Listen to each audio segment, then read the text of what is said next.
আপনারা জানেন বিগত ৯ ডিসেম্বর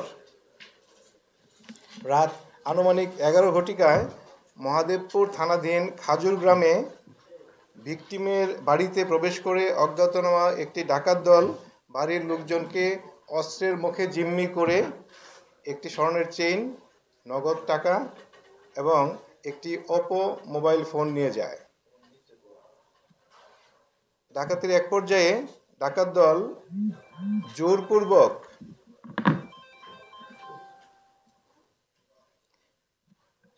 ওই বাড়ির গৃহবধূকে অপহরণ করে বাড়ি থেকে প্রায় আধা কিলোমিটার দূরে নিয়ে পর্যায়ক্রমে গণধর্ষণ করে।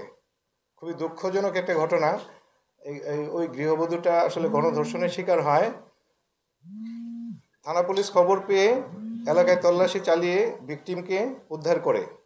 উক্ত ঘটনায় মহাদেবপুর থানায় মামলা হয়। নারী শিশু নির্যাতন দমন আইন এবং পেনাল কোডের সংশ্লিষ্ট ধারায় মামলা রুজু করা হয়। উক্ত গণধর্ষণের আসলে কোনো ক্লু ছিল না। আমরা ওই ঘটনার পরপরই নওগাঁ পুলিশ একটি বিশেষ টিম গঠন করে এই মামলার রহস্য উদ্ঘাটনের জন্য Mahadevpur circle additional SP Jayabrata Pal উপস্থিত আছেন।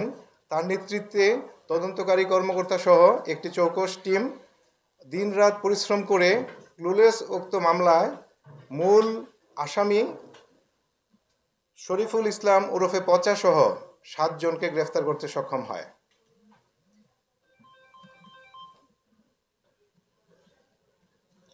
উক্ত 7 জনের তালিকা আছে, আপনাদেরকে আমরা ডিস্ট্রিবিউট করব, এখানে না বলি। হ্যাঁ, 3 জন 164 করেছে। উক্ত মামলায় 3 জন 164 করেছে এবং মামলার ব্যবহৃত আলামত আমরা জব্দ করতে পেরেছি। মামলাটি সুন্দর এবং ফলপ্রসূভাবে ডিটেক্টেড হয়েছে। এই জন্য আমি টিম সার্কেল জয়ব্রত পাল নওগাঁ এবং তার টিমকে আমি আন্তরিক ধন্যবাদ জানাচ্ছি। পাশাপাশি আরেকটা বিষয় উল্লেখ করি, তারও কিছুদিন আগে, গত কয়েকদিন আগে এখানে একটি চুরির ঘটনা ঘটে। এটাও চেইন থিফ ছিল, চক্র ছিল একটা আন্তঃজেলা চোর চক্রের সদস্য। তারা যেটা করতো সেটা হচ্ছে স্বর্ণের দোকানে ক্রেতার বেশে যে স্বর্ণ নিয়ে চলে যেত। ওইরকম একটা চক্রকেও কিছুদিন আগে এই জয়ব্রত পাল ধরেছে এবং তাদের কাছ থেকে এই মালামাল উদ্ধার করেছে। জয় খুব ভালো কাজ করছে।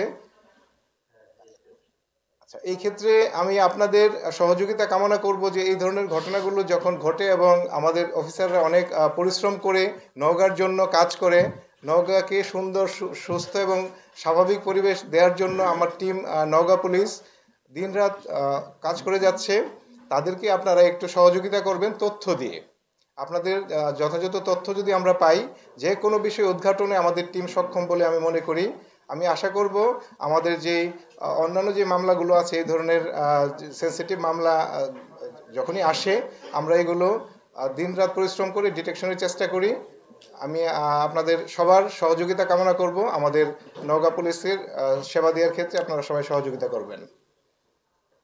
ধন্যবাদ সবাইকে। আর আপনাদেরকে আমি আমাদের যে স্ক্রিপ্টটা আছে এটা দিয়ে দিব, এটা থেকে আপনারা ডিটেলস পেয়ে যাবেন। ওই আলোকে আপনারা প্রতিবেদন দিবেন। গতকাল 2 জন করা হয়েছে, 5 জন আগে করা হয়েছে। 3 জন স্বীকারোক্তিমূলক জবানবন্দি দিয়েছে। 164 করেছে 3 জন। আদালতে স্বীকারোক্তি 164 যেটা 3 জন করেছে।